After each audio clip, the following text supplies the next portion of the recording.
This is Jennifer Follett with CRN, and I'm here with Mike Crosby of Circana. Mike, thanks so much for joining me. You're welcome. Great seeing you, Jen. Thanks for having me. You too. We've had a few conversations across the year. Now we're ready to wind up. So maybe we can start by we're just about to the end of 2023 here, heading into 2024. What's the outlook right now for how we're going to wind up this year? I think if there's good news here, we're seeing that we're closer to the end of a lot of the economic challenges that we faced in the beginning of the year. And I think there's a lot more predictability that's coming out of it. So this year we should finish 63 billion, roughly that total number. And we're still soft. Right now we're still down between 5 and 6%, but it's really aided quite a bit by software and cloud that has really propped up the performance. So we saw double-digit increases that were going on in cloud. We still saw solid, 9, 10% in software. And that helped mitigate some of the impact of really the down pressure that we saw mostly around devices in 2023. So net, I guess my point is, we're still negative. We're not comping year over year, but we are in better shape than we were. And I think the outlook looks decent as we turn the corner and heading into 2024. Are there any surprises in the way 2023 has turned out, or did we pretty much hit what you thought we'd hit? I think the hope was that we were still going to preserve a little bit more of the device volumes than what we saw. We did see interesting that printers perform reasonably well. Communication continued to do well in some of those areas. So from the standpoint of a couple of different hardware categories specifically, as I'd said, the big pressure downward was really on IT hardware because everything else, as I'd said, cloud and software really continued to perform very, very well. It's a nice up into the right trajectory, which we also see that carrying forward into 2024, 25, and even into 2026. So all of that, if we can get this hardware kind of pause a little bit underway, and I think as economic conditions continue to get better, you're going to start to see investment by businesses. Mostly, we expect midsize and enterprise really probably to lead, and that's what we're anticipating a little bit as we head into 2024. We're also coming up on that we talked last time about so many of the devices that were purchased early stage pandemic in 2020 and 2021 are now nearing their end of life. So we're reaching right now the end of that life cycle. And with economic conditions improving, that's really the expectation that we think is going to really help be a catalyst for growth in hardware. Given that so many businesses took a hit in the midst of the pandemic, do you think that window of refresh, that end of life, so to speak, is going to be extended because people aren't really going to want to make those investments quite so soon? There's some. I think the answer, like most things, is somewhere in the middle. I think you're going to see larger companies tend to be a little bit more leading on that expansion. That's why I think small and even some midsize may pause a little, may extend the life of that device maybe one more year. That's why we're actually anticipating the algorithm that we drove on the forecast really shows 24 improving, but really the acceleration comes in 2025. So you're going to see kind of a bell curve as we believe, but I think 24 is that initial phase. And as I'd said, it's so much tied to the economic conditions on where we are today. Again, inflation's still not where we need to be, but we're trending on the right trajectory. The goal for the Fed is to land it around 2%. And even though it's not going to be at 2% by June of 24, there's a lot of consensus out there that suggests we should start to see some interest rate cuts, and that's going to really fuel investment by businesses. Again, they're looking for cost of capital improvements, and that's where you saw a lot of pause on spend based on the fact, let's just buy what we have to have until ultimately economic conditions improve, and then we'll look to do that. So I think you're right. It's going to be more gradual. And again, the way that we're looking at it in 24 and the way the forecast supports it is that first half is still going to be modest improvements. You're still going to be seeing very similar conditions as kind of what you're seeing now. But as we get to that second half, and if that reduction in interest rates is that starting of the catalyst, look for second half to improve. And then again, look for 25 and 26 to climb out even more aggressively, because then we're really going to be in that sweet spot. You also have a lot of convergence of a couple of different things that are going on. Like one is, as I mentioned, economic conditions improve and businesses begin to invest. You're at the end of time of that life cycle, but you also have Windows 10 sunsetting October of 25. And a lot of larger companies, mid-sized and enterprise, typically need a little bit longer runway just to make sure there's no challenges or anything, and make sure the installation is smooth and accurate and available and operating the way it needs to. They'll take a little bit more kind of a planful view of that and start a little bit sooner. So you've got all of those things kind of converging the same time. And our model supports and suggests that we're going to see a pretty good momentum shift around devices. So if I'm a solution provider and I really want to start 2024 out strong, where should I be putting my focus? Yeah, I think it's definitely going to be on a combination of things. As we'd said, the nice thing about solution providers is they're really good at so many different things. And a lot of it's going to be continue to leverage off the momentum that's already being built specifically around cloud and around software. And that needs to continue because the hybrid model, we're now seeing companies or businesses support three models. The on-site model, you're seeing the hybrid model, and you're seeing the remote model. And all those now have to be supported simultaneously. So that's going to continue to fuel the investment needed in security and collaboration and all those tools, right? So partners are very, very good at coming up with collective solutions. But here's where you're going to start to see the improvement around hardware. And this is where you're going to start to see device spend and where you see elevation of AI. I'm hearing more and more and more from OEMs and from clients specifically around the increase in AI PC. And first of all, trying to define what is that? What is the definition of an AI PC? And is it just something that is AI capable, or is it something that's really going to drive heavy AI workloads? And that's some of the work that we're doing internally right now and trying to understand how should that be categorized and classified. But with that said, because you see that investment being made, and of course, businesses want to find that key differentiator and how do I drive and leverage that to grow my business, you're going to see more inclination to look at what's some of the new technologies out there. And likely, if their AI PCs are oriented that way, you're likely to also see higher ASPs. So I think there's going to be some very interesting things coming out over the next 6 months. And as businesses understand further on what would be the definition of and how would I utilize it and what would be the use case, and especially as you look at some of the verticals like in finance or in healthcare, where AI and doing a lot of workload delivery on maybe it's new drugs in healthcare, or maybe it's new financial and risk models, et cetera. You're going to see the need for that hardware horsepower to be where it needs to be. So I think, again, that's going to be a nice catalyst for growth. Now, collectively for the channel partners they do so many things, as we said so well, but that's that complement of all of that: hardware, software, cloud, services. And you're going to see that really converge, I think, where companies aren't necessarily going to be hiring at this point. We still believe, based on our data, suggests that we're still going to see unemployment uptick running roughly about 4%, even a little bit higher in 25, which means you're going to have to do more with less, which means you're going to lean on technology even more and lean on partners even more. And so again, I think it's a nice real opportunity to have the channel participate in those types of events, activities, purchases, different ways that they can leverage their expertise to help drive their clients' business. So there's a lot going on, but I think the big piece, circling back to our first point, was really around IT hardware. And because of those influences, I think it's going to make a pretty significant difference. Now, again, start modestly in 24 first half.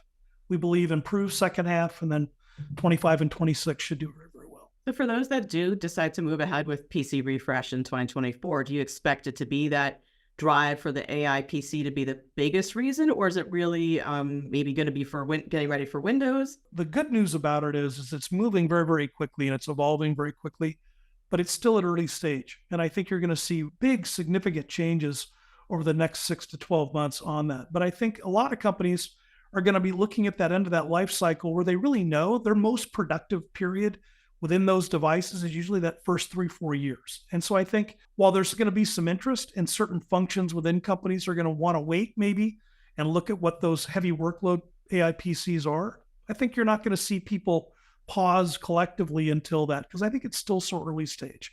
I think you're going to see really about productivity, and it's about doing more with probably less people, again, until we ultimately expect hiring to probably start picking up again in like 2026. So in between 24 and 25, you've got the staff. The staff has to be able to again, manage the workload efficiently and effectively and scale.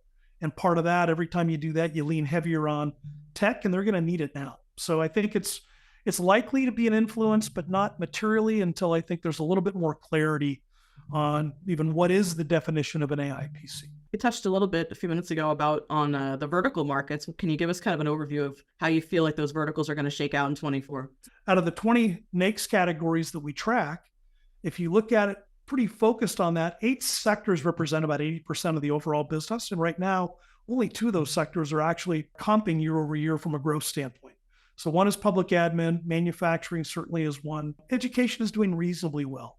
As we get into this next year, though, because so much of that volume was really derived by hardware, I think you're going to likely see some additional expansion that's going to continue in government, because that's on the heels of what happened with the infrastructure package that was signed a couple of years ago. We're now seeing the implementation and the money flowing, and those projects are going to continue to evolve and grow. Education, we're expecting a reasonable kind of a growth ramp. Again, you've got a significant pool of devices that were bought in 2020. And so you're looking for that refresh and likely to see that even a little migration to Windows versus Chrome. But there's going to be some of that that's likely going on. Manufacturing, yes. Healthcare, yes. If you look at the last jobs report, healthcare just came in, and I think they continue to show strong growth in new jobs. You also saw that in public admin as well, manufacturing as well. So you're likely to see the core really continue to start to kind of reset and then start to grow and move forward and expand. One of the areas that was so hardest hit in 2023 was the information vertical, where you have companies like Meta, you have Amazon, you have et cetera, large tech companies that we saw initial layoffs. That's also expected to start to recover, because even though technology took a very significant hit in 23 early on, it's typically when you get back to more of an expansion kind of an economy, information usually leads with that. So I think you're looking for that growth as well. But look for more distributed growth. I think there's real opportunity to gain some balance back again. And again, I think if we can see that inflation is being held in check, and again, we start to see interest rates come down, you're really going to start to see, I think, cost of capital availability increase and really start to show itself in expansion of technology. One thing I will say, though, is my belief is I think you're still going to see in 24, small businesses are likely to still be a little bit challenged. We already know small businesses are extremely resilient. They can do so many different things. But one of the challenges we continue to face is a lack of availability relative to talent. We're seeing it still very difficult for small businesses not only to recruit, but also retain good talent. They're also looking for predictability in their business. And the challenge, we still have some volatility. And so typically you see small businesses pause a little and will wait ultimately until they see more predictability. So as I'd said, I think when you start to see this momentum shift and this move forward, look for midsize and look for enterprise really to kind of lead that growth effort.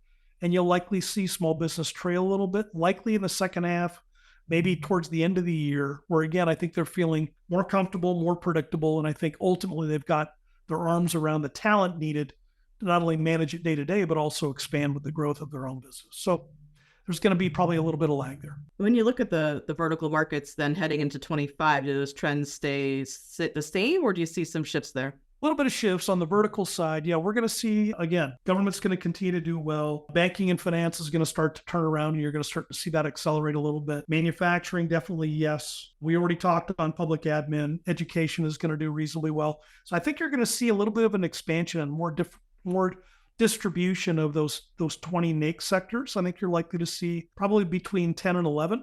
And then ultimately around the ones that I've named, retail, trade, information, again, should also see some expansion. So look for those, I think, to also, contribute to this momentum shift. But if you step back and look at this just kind of trajectory where we see it, 2023, again, we kind of made it to the end with marginal declines, mainly narrowed by, again, the strength of cloud and strength of software. We're going to see a little bit of modest growth first half, accelerate second half, but then, like I said, 25, 26 should be a pretty solid trajectory because we should have inflation in line. We've got all these drivers that are really going to be key around hardware refresh. You're going to see continued momentum on software and on cloud. And again, this really kind of unknown right now with AI PC could be even bigger catalyst, as we head forward. So I really feel like that while it's still been and continues to be challenging in a lot of different parts of the economy overall, we're closer to the end of this challenge than we are at the beginning. And I think with that, and as we see things kind of solidify, we're looking actually, I think, in pretty good shape. So we can manage it tightly over the first half, probably of 2024. You're going to likely see those improvements start to hit incrementally, and then we'll start to see some good increased volume and momentum as we go forward. In some cases, hardware might be seen as a nice to have, but security is a need to have. So where do you see it on the security front? Yeah, I mean, as I mentioned earlier, with the models that are in place today, security is clearly paramount. And I think as you need it, you need to make sure that not only at the device level, the data level, the infrastructure level, because we're also seeing some interesting things around security even now with AI. So think about AI, not only AI PC, but think about AI even within data center infrastructure. So there's different ways that you can track exposure and monitoring and different things that you can assess risks. So look for AI to start to increase even in there within power, within storage, within other areas. So AI, I think everybody's talking about AI PC, but think about really the opportunity where you're going to see really new and innovative ways that AI is going to help address the security issue, scalability, predictability, maintenance, all the different things and aspects that go around managing that. It's going to be a big piece of this. And again, security is always going to be paramount because of the multiple models that are having to be supported and the expectations that go with we need to be on 24/7 and maximize uptime, no downtime, no risk. And so that puts a lot of pressure, obviously, on the collective organization to make sure that we're tight. And that's where I think you're going to see them really invest additionally in AI as part of the security overall infrastructure to drive it forward. We've talked a few times in our past discussions about the hybrid work environment, and particularly about how more and more people are being asked to return to the office, maybe when they didn't even expect to. What's the expectation for 2024? Will more people be in the office more of the time? We are seeing that, and we've seen it kind of normalize now at this point where you've seen there's like 10% that's dedicated remote. Then you see a large chunk now that really is kind of that hybrid role, and then you've got another growing population that's in the office. So I think we've kind of now stabilized relative to what that momentum is. Typically, again, we've seen larger companies really bring more people back. One of the biggest challenges they've felt about hybrid or remote was that, especially for younger employees, they weren't benefiting from the mentoring and other things that were going on in the environments they really wanted them to be. So I think with that, what we are seeing though that's interesting is we're seeing repurposing space in much different ways now. The large, massive campuses are really shifting, and you're seeing a lot of commercial real estate. If they don't own the building, you're seeing a lot of those go to higher end environments, but they're also scaling down the size of them. So you've got hoteling and all the different aspects of what it means to have employees cycle in and out of the office as they need to be. One of the interesting things, though, with that we've seen is that where you've seen all of this come full circle, where remote employees ended up having to work remotely because of the pandemic. They had challenges around the current environment they had. They didn't have the right equipment. They didn't have enough displays. They didn't have the right peripherals, a microphone, a better camera, et cetera. So we saw all of those elevated to a certain level now. And then we have now, as employees are returning back to the office, they're finding in these hoteling or shared environments, they're not as productive as they are at home because now the environments aren't set up as they were at their most productive selves. So now you're seeing some investment kind of expand there. So there's a little bit of equalization that's got to go on right now between where it went, I used to be really productive at the office and I really wasn't set up correctly at home. That pendulum swung the other way. And now I had this unbelievable environment that I was super productive. And now they're finding there's some challenges at the office. And so you're seeing that balance come back. So long answer, short question. Yeah, we're definitely seeing it stabilize, but we're seeing some of those balanced needs coming into place because, again, employers really want employees to maintain that level of productivity. And especially as we know, with unemployment where it is, the expectation is there's not going to be a lot of other new hires that are going to be coming in. So employees that are here are going to really need to carry the lion's share of the load. And with that, as I'd mentioned earlier, that's a real lean on technology. I've heard that anecdotally too. Why do I want to go into the office where I don't even have a dedicated space anymore? It's not my space. I'm just kind of hanging out. I'm better set up at home. Given that trend, though, what does that mean for spending as far as, the solution provider channel might be concerned? What kinds of solutions should they be expecting to be called on for as more and more people are back in the office? I think you're going to see it come back a little bit more traditionally in what they had spent. Still, it's going to be a high priority around collaboration. You're going to see a high priority really around productivity, not only at the device level, but again, in the ways that they can work and function in all of those environments, on-site, remote, hybrid, et cetera. A lot of lean on communication. I think you're actually seeing some uptick too in things like even printers, where we saw until people were coming back to the office, there just wasn't a lot of spend on those. So we're seeing that now elevate. But again, ultimately, I think what you're going to see is this fall back in line to a little bit more of a traditional spend that a provider would see. But you're still going to see heavily leaning though on, again, on any cloud support, certainly on software, but you're also seeing managed services come up more and more and more. Companies are saying, look, if I don't have the ability to hire the additional people that I'd like to hire for this, I have to augment my existing staff, my existing team with professionals that is what they do. And so you're going to see, I think, partners where they have areas of specialization continue to be leaned on, because you're not really going to see employers make any significant moves on hiring, even when economic conditions get better. Because again, typically what happens is on an expansion, and we can't call it a recession, but we can call it a slowdown. On a slowdown, typically, and as you see the businesses start to climb out, both in revenue growth and profitability, hiring tends to lag.